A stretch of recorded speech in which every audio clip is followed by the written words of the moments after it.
Welcome to Politics Now. I'm Steve Sebelius. I'm joined this week by longtime Democratic Congresswoman Shelley Berkley, who's now running against appointed Republican incumbent Dean Heller for the U.S. Senate. Shelley, thanks for being here. I appreciate it. Thanks, Steve. Thanks for having me on. This has become a really intensely nasty race over the last few weeks. The latest ad accuses you, and I quote now, of a history of public corruption. Let's take a look at just a part of that ad. Facts are pesky things. Fact. As a corporate lawyer, Shelley Berkley urged her boss to give money to judges and county commissioners to get special favors. She got fired. Fact.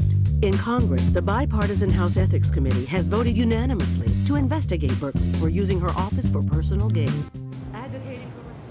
Now, a couple of facts we should point out about the facts. First of all, that reference to the Las Vegas Sun, I think what they meant to refer to the Las Vegas Review-Journal, and the fact that they said she got fired not related really to this advice. But let's take a couple of those allegations in turn.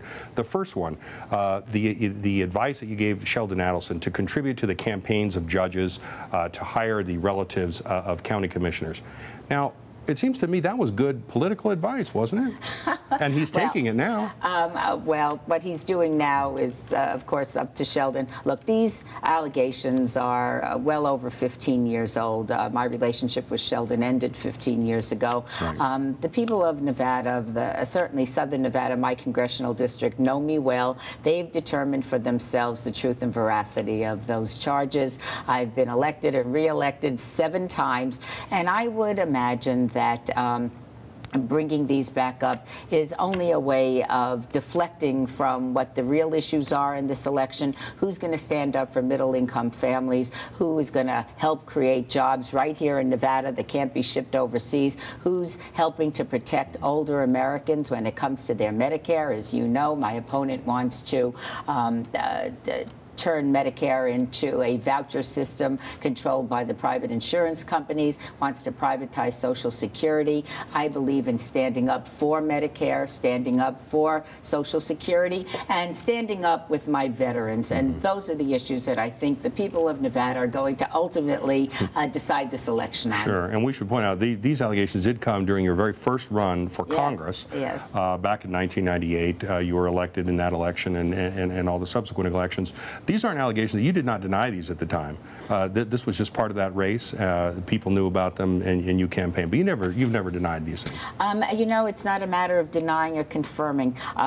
What I've always believed in is that you run on the issues that are important to the people of the state of Nevada. I mean, everybody complains that these elections get so tawdry. Let's elevate this. Let's not talk about what happened 15 years ago. Let's not talk about side issues and red herrings. Let's talk about what's important to the people of the state of Nevada, and that's why I'm here and looking forward to having a very fruitful conversation with you on these issues. The second thing that from that ad had to do with the kidney transplant program at UMC. Just a little bit of background for the viewers in case somebody has not seen one of the myriad television ads on this. Your husband, Dr. Larry Lerner, runs a company that oversees the entire kidney transplant program at UMC. However, he does not actually do kidney transplants at the program. There had been a number of deaths at UMC related to kidney transplants. The Centers for Medicare and Medicaid Services had proposed closing that kidney transplant program. It was the only one in the entire state of Nevada. People would have had to go out of state for kidney transplant programs when they needed that operation. You got involved with this. You signed a letter protesting this, saying we shouldn't do it. You called the director of the Center for Medicare and Medicaid Services and advocated personally to say, don't close our program, don't close the only kidney transplant center in the center of Nevada.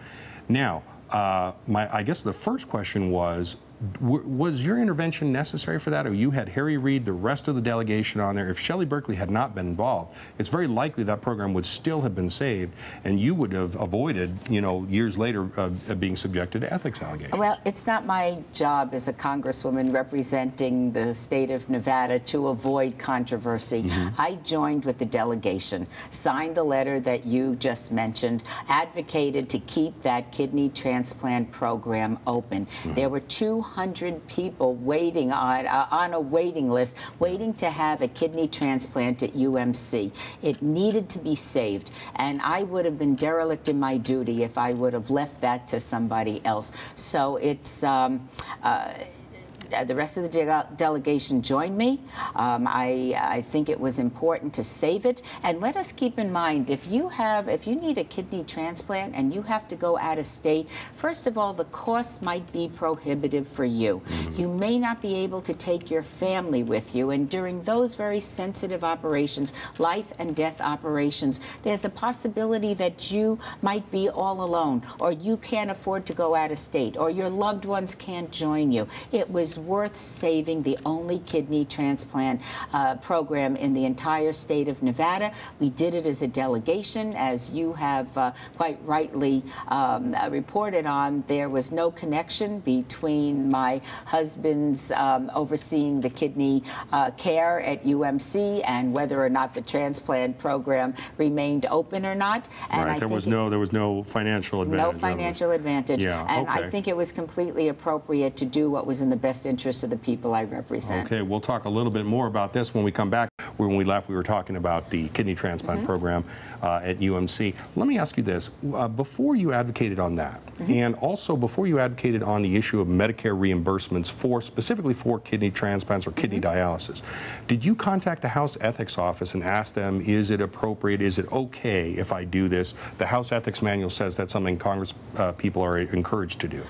Let me say this. It's my understanding that my office did contact the Ethics Committee, but I didn't personally do that. Okay. And all of the other issues that are involved with the ethics complaint and the ethics investigation, we've been asked to keep them confidential. And so if you don't mind, I'm going to respect the wishes of the Ethics Committee and let them do their investigation. Sure. I'm absolutely convinced that at the end of the investigation, everybody's going to know that my only concern was for the patients in the state of Nevada. Let me ask one question that hopefully will not be covered by that, which is because it took place prior to it. Did you hear back from them? Did they give a yay or nay as to advocacy on these programs? I don't know. Okay. I don't know, and I can't give you an answer. I'm not trying to be evasive. No, I just honestly don't know the answer to that question.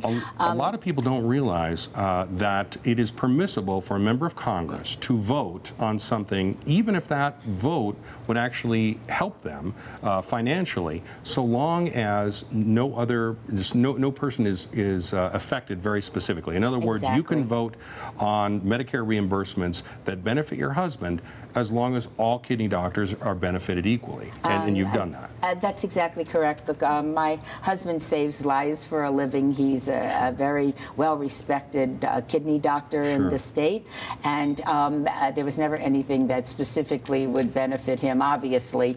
But I'm absolutely convinced that by the end of the investigation, there's going to be no question that my primary and only concern was for the health and well-being of the people that I represent. Now, let me ask this. If you had abstained from these things, even though you say it's your job to vote, it's your job to get involved, and you have a duty to vote, but if you had abstained from these things, there would be no investigation. There would be no ethics questions at all. Your reputation would not be tarnished on this. I'm sure they'd find something else, but not on this.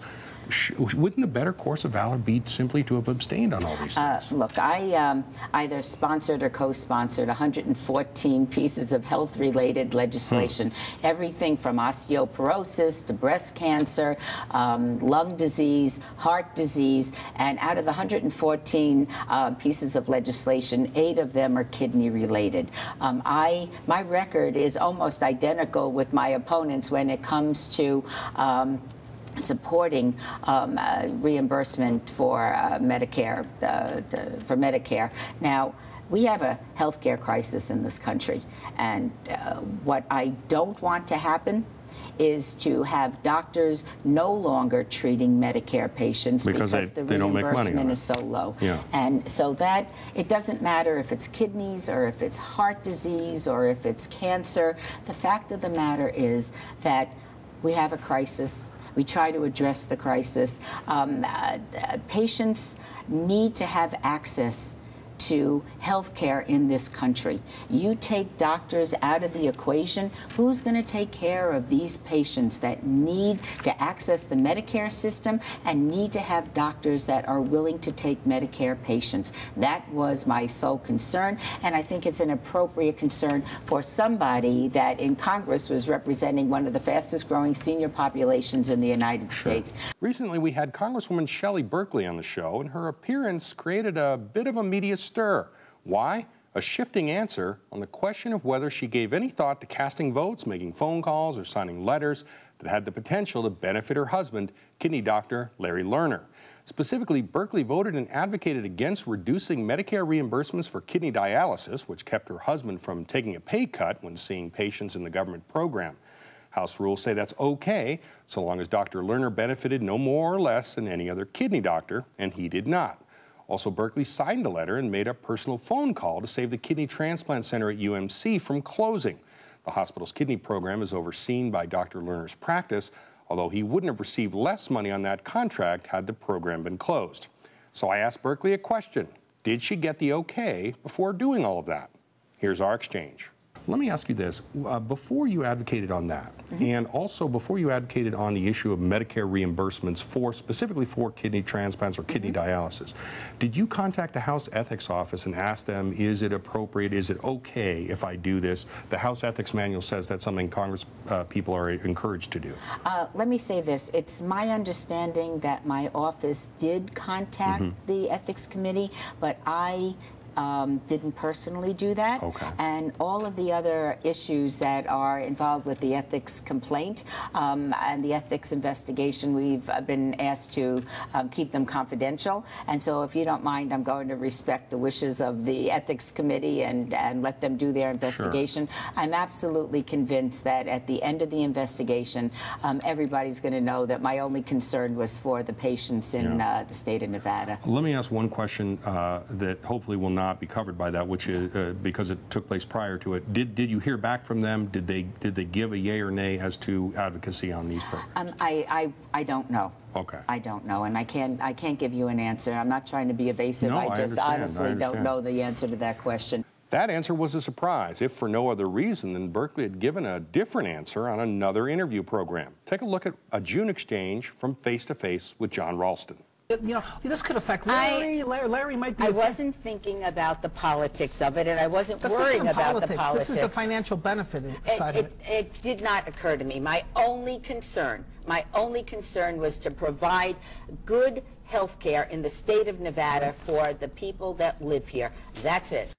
Now, if the idea of a conflict didn't enter her mind, why would her staff ask for advice? It's possible somebody in her office did ask for clearance without telling her, although I suspect if the Ethics Commission had granted permission for Berkley to advocate and vote, she'd have known that. It's also possible that her staff asked for advice about one thing, say voting on Medicare reimbursements, but did not ask about everything, including the UMC situation. That would make her answers in the two shows consistent. But there's no getting around what happened a week after Berkley appeared on Politics Now when she showed up on To the Point with Anjanette Damon in Reno. Take a look at that interview. Last week, you told my colleague Steve Sebelius that your office actually sought input from the House Ethics Office on whether or not... No, I didn't say that. I didn't say that. Let me, I don't know whether I have to clarify this, but I think, first of all, and let me parameter here, I've been asked specifically by the Ethics Committee not to say anything about what is transpiring. What? She didn't say that? I could have sworn I heard her.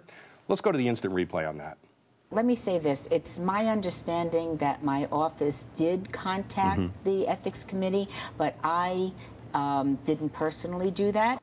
Okay, and let's see that To the Point answer again. No, I didn't say that. I didn't say that. So actually, she did say that on tape and everything. If you still don't think so, you can check out all three of those clips in their entirety on my blog at /politics.com. Anyway, after that second interview, I called Berkley staff asking for clarification. Sadly, a spokeswoman said she could not comment because, as Berkley said, the Ethics Commission has asked them not to. I tried asking simply if what Berkley said on this show was accurate, but I got nowhere.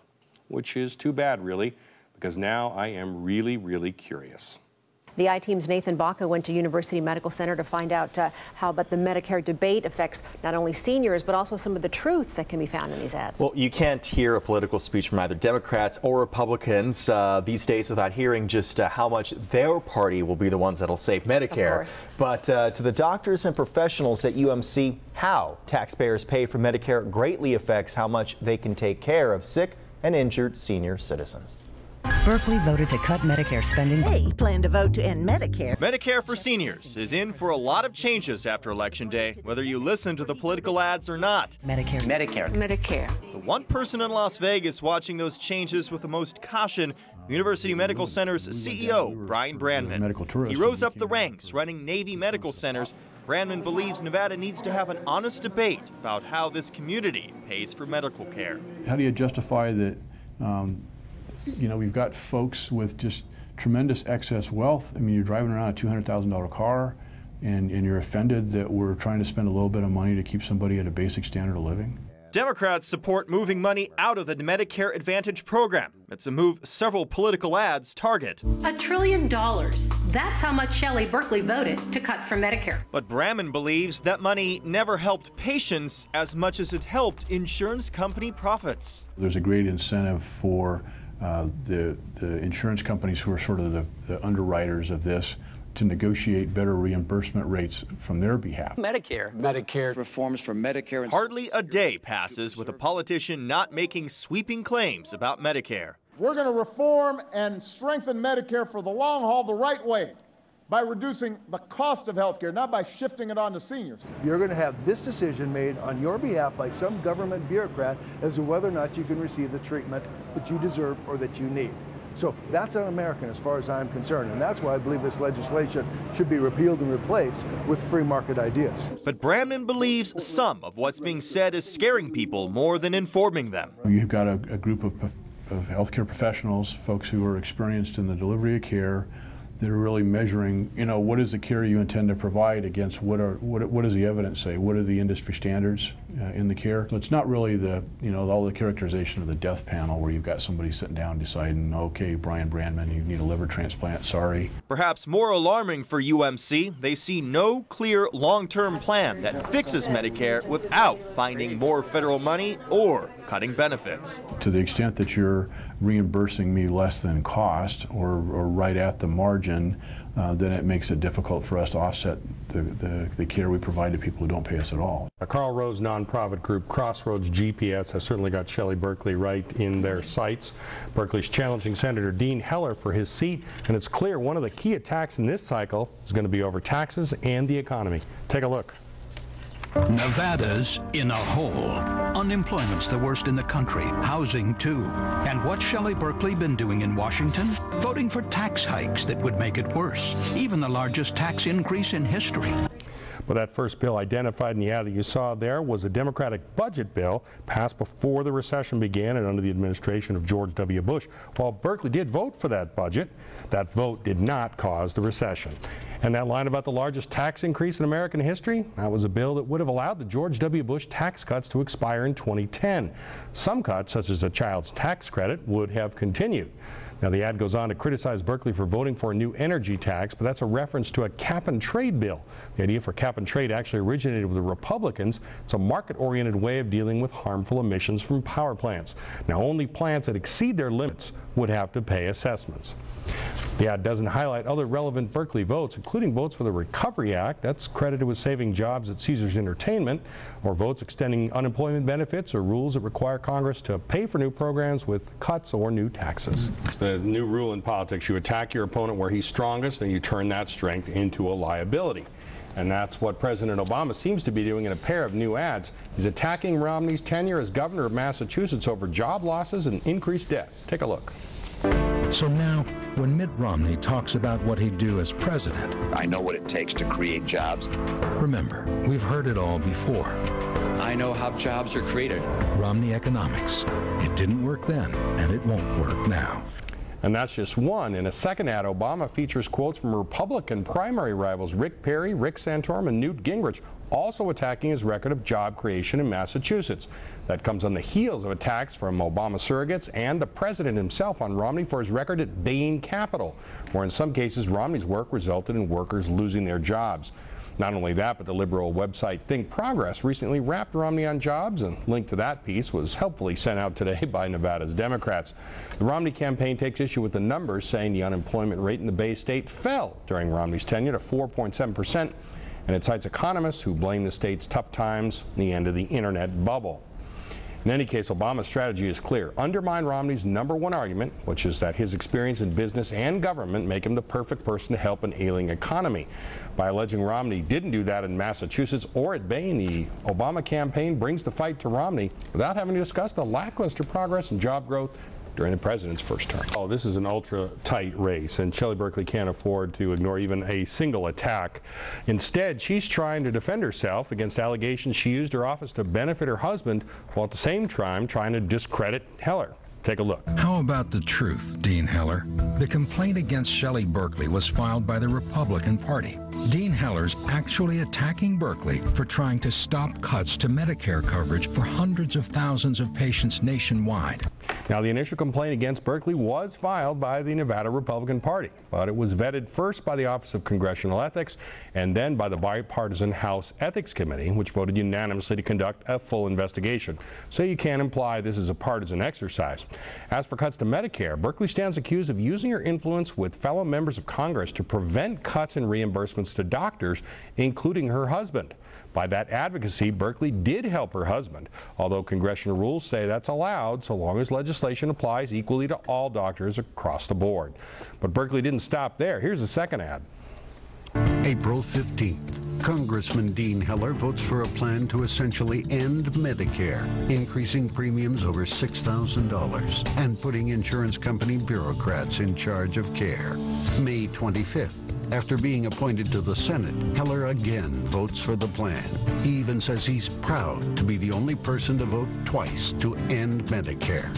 Now, Berkley's referring here to Heller's votes for the budget plan proposed by Congressman Paul Ryan, which would change Medicare into a voucher-style system for younger workers.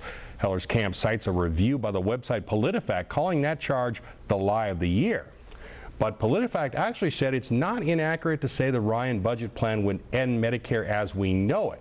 Here, Berkley is pushing the envelope a little, simply saying Heller tried to essentially end Medicare. Now, it's more accurate to use the as we know it language, and Berkley did use that phrase in her previous ad. So what's her overall goal with these ads then? I think it's twofold, Dave. First, she has to answer these charges. A full investigation called by the House Ethics Committee, that's a serious matter. She has to answer that. Number two, she has to get the focus off her and back on Dean Heller. And so telling people he voted to end Medicare, essentially end Medicare as we know it, however you want to phrase it, that's her goal, I think, with the second part of that. President Barack Obama has been under fire for almost 2 weeks now because of a comment he made on that subject in Virginia. The remark has ricocheted around the internet and made its way into campaign ads.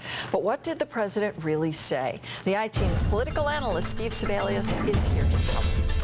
Well, Dave and Paul, the question everybody's asking is, was this just a misplaced modifier in the president's speech, or was this a real clue into how the president actually thinks? Here's the most controversial line featured in an ad from Mitt Romney. If you've been successful, you didn't get there on your own. Just if you got a business, you didn't build that. Somebody else made that happen. President Obama's gone so far as to field an ad of his own explaining what he meant to say. Take a look at that. Those ads, taking my words about small business out of context, they're flat out wrong. Of course Americans build their own businesses. Every day, hardworking people sacrifice to meet a payroll, create jobs, and make our economy run. I'm Barack Obama, and I approve this message because I believe we're all in this together. Out of context, well, let's take a look at the president's actual quote in its entirety. He said this: if you were successful, somebody along the line gave you some help. There was a great teacher somewhere in your life, somebody who helped to create this unbelievable American system that we have that allowed you to thrive. Somebody invested in roads and bridges. If you've got a business, you didn't build that. Somebody else made that happen. Now, many analysts believe when Obama said you didn't build that, he was referring to the roads and bridges, not the businesses. Others have said that he meant that we all rely on the work other people have done when we succeed. My take is this: the president meant precisely what he said in context, which is that nobody succeeds entirely on his own. While the super PACs and the Romney campaign emphasize the self-made entrepreneur, the fact is everybody relies on things we've all paid for through taxes, from the protection of the U.S. Armed Forces to the interstate highway system, the local firefighters, police, and schools, to the internet. Nobody's truly self-made. That doesn't diminish the innovation and hard work that goes into building a successful business, but it forces us to acknowledge those businesses probably wouldn't be possible without the taxpayers' collective investment.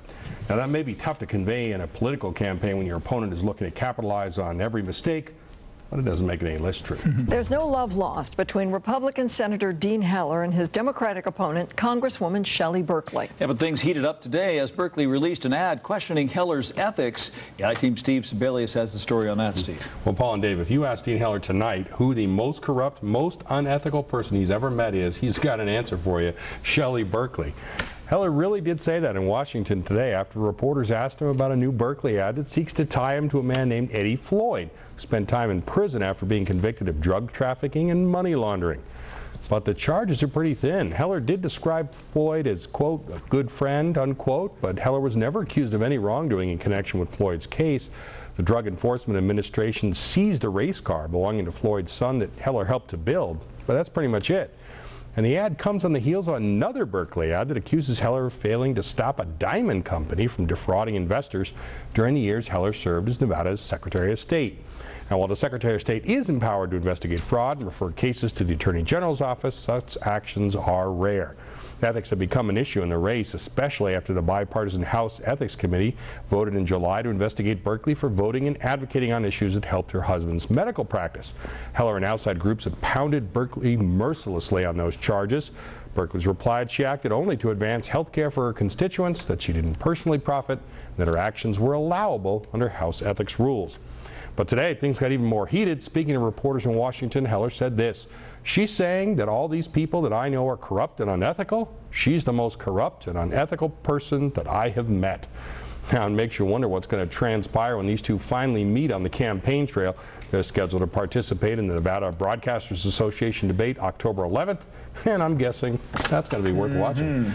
I'm glad they're debating, though. What's the strategy behind her attacks? I think the strategy is she realizes ethics are part of this race now. There's no getting around that. So she wants to essentially bring Heller down into the same kind of pit that she's in with the ethics questions. But it's really going to be difficult because, I mean, she is actually under investigation by the House Ethics Committee, and Dean Heller has not been accused by any official agency of wrongdoing, and these two cases that she's brought up are kind of tenuous. So I don't know if that's necessarily going to be successful. Campaign committee is taking aim at Assembly Speaker John Oseguera, who's running against incumbent Congressman Joe Heck. Steve. Yeah, well, most political ads take a few liberties with the truth, but this spot goes way beyond that, stretching a couple facts to outrageous conclusions. Take a look. In Nevada, too many are struggling. Meet one guy who's not. He's John Oseguera, and he's doing fine. As a public employee, Oseguera gamed the system. $450,000 in compensation last year alone. We paid for it. Well, that sure seems like a lot of money for an assistant fire chief in the North Las Vegas Fire Department, huh? And here's why this ad is misleading. Oseguera retired in 2011. Which means his final pay was augmented with his cashed-out vacation and sick leave. Not only that, but the $450,000 figure includes benefits and miscellaneous pay, too. How much did Oseguera actually earn in salary in 2011? Try $84,465. And get this, every dollar of Oseguera's pay and benefits was earned illegally and under the rules in place at the time. You could argue contracts are too generous and benefits too high, but what you can't say is that Oseguera broke any rules or gamed the system. That's quite simply a lie. But wait, there's more. And we paid for Oseguera's tax hikes, the largest in Nevada history. Businesses raised prices, cut workforces. With John Oseguera, everyone loses. Everyone but him. Now, the problem here is that the ad refers to two different taxes. The tax package passed in 2003 was actually sought by then Republican Governor Kenny Gwinn and imposed payroll, live entertainment, and gambling taxes. Nevada had some of its best years ever, notwithstanding those taxes. Then, in 2009, with Democrats in control of the Assembly, the payroll tax was increased, but a provision actually lowered the tax on businesses earning $250,000 or less, which was nearly 2/3 of all Nevada companies. There were layoffs in 2009, but they had much more to do with the national recession than with Nevada's payroll tax. So the bottom line is the ad tries to blame Oseguera exclusively for taxes passed and approved by members of both parties, and then tries to blame those taxes for effects can't possibly be ascribed only to them. For those reasons, this ad is very misleading. Didn't Oseguera sign on to an even bigger tax increase in 2011? Yes, as a matter of fact, they left that out. They only had 30 seconds. He actually signed on to a $1.2 billion gross receipts tax. It was proposed at the end of the Nevada legislature, but it was proposed so late that it never went anywhere, and most people thought, well, they kind of dropped the ball on that and held it to the end of the session, but that was it. It never passed, so you can't accuse him of raising that tax, just wanting to. Oh, all right, Steve.